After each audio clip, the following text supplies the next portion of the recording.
ایک دفعہ کا ذکر ہے کہ کوئی گیدڑ اتفاقاً ایک رنگریز کی ناند یعنی ٹب میں گر گیا۔ اس ناند میں مختلف رنگ پڑے تھے۔ اس نے ان رنگوں کے درمیان خوب لوٹ لگائی، کبھی کسی راہ سے نکلنے کی کوشش کرتا تو کبھی کسی راہ سے ہاتھ پیر مارتا۔ آخر کار کسی نہ کسی طرح سے وہ باہر نکل ہی آیا۔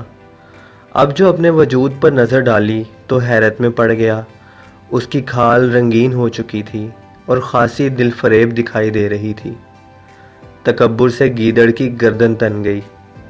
اپنے خیال میں اس نے اپنے آپ کو مور تصور کر لیا اور اس بات پر یقین بھی لے آیا کہ ہو نہ ہو وہ ضرور مور میں تبدیل ہو گیا ہے۔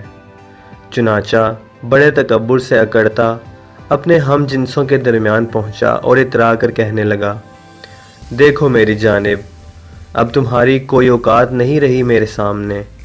خبردار، جو میرے پاس بھی آئے کوئی اپنی حیثیت فراموش نہ کرے، ورنہ انجام کے ذمہ دار تم خود ہوگے۔ دوسرے گیدڑ حیران ہو کر آپس میں چیمہ گوئیاں کرنے لگے اور پھر پٹاخ سے بولے، ارے او گیدڑ کے خاندان سے تعلق رکھنے والے، یہ کیا اول فول بکے جا رہا ہے؟ معلوم ہوتا ہے تیرا دماغ گرمی کھا گیا ہے اور تو خواہ مخواہ مغرور ہوا جا رہا ہے۔ کیا تو اپنی اوقات کو ہم سے الگ اور برتر تصور کرنے لگا ہے؟ اگر ایسی بات ہے تو لعنت ہے تیری سوچ پر اور حیثیت پر۔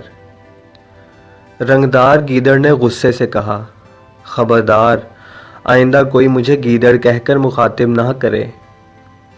بھلا گیدڑ کوئی اتنا خوبصورت تھوڑی ہوتا ہے جتنا کہ میں ہوں۔ ذرا میری کھال دیکھو، کیا تم میں سے کسی کی کھال اس قدر رنگین اور خوبصورت ہے؟ دنیا بھر میں اس کی مثال نہیں ملے گی۔ میں تو لاکھوں میں ایک ہوں۔ تم لوگ تو یوں کرو کہ میرے سامنے عقیدت سے گردنیں جھکا لو۔ اس کی یہ باتیں سن کر گیدڑوں نے اسے اپنے حلقے میں لے لیا اور بولے، ارے واہ، گیدڑ کو گیدڑ نہ کہیں تو کس نام سے پکاریں؟ رنگدار گیدڑ بولا، تم مجھے مور سمجھ لو، بلکہ وہ بھی اتنا حسین و جمیل کہاں جتنا کہ میں ہوں۔ گیدڑوں نے کہا، بہت خوب، تو پھر تجھے یہ بھی معلوم ہوگا کہ مور تو پرفضا باغوں اور گلستانوں میں رہتے ہیں۔ اب بتا، تو بھی کیا وہیں پیدا ہوا تھا؟ گیدڑ شیخی سے بولا، باغوں اور گلستانوں سے میرا کیا لینا دینا؟ ہم جنس گیدڑ اپنی پکڑ کا حلقہ تنگ کرتے جا رہے تھے۔ وہ بولے، اچھا ایسا کر، اگر تو مور ہے تو اپنے حلق سے مور کی سی آواز نکال کر دکھا۔ گیدڑ زچ ہو گیا، بولا، یہ بھی میرے لیے کوئی مشکل کام نہیں۔ تب سب گیدڑوں نے یک زبان ہو کر کہا، اے ناز سمجھ گیدڑ، پھر تو کس طرح مور ہونے کا دعوے دار ہے؟ تو نہ تو ناچ سکتا ہے اور نہ مور کی طرح آواز نکال سکتا ہے۔ محض کھال کو رنگوں سے بھر لینے سے تو مور نہیں بن سکتا۔ مور کا حسن تو قدرت کا عطیہ ہے اور تو اس دین سے محروم ہے، لہٰذا بے وقوف بدرنگ جانور اپنی اصلیت میں واپس آ۔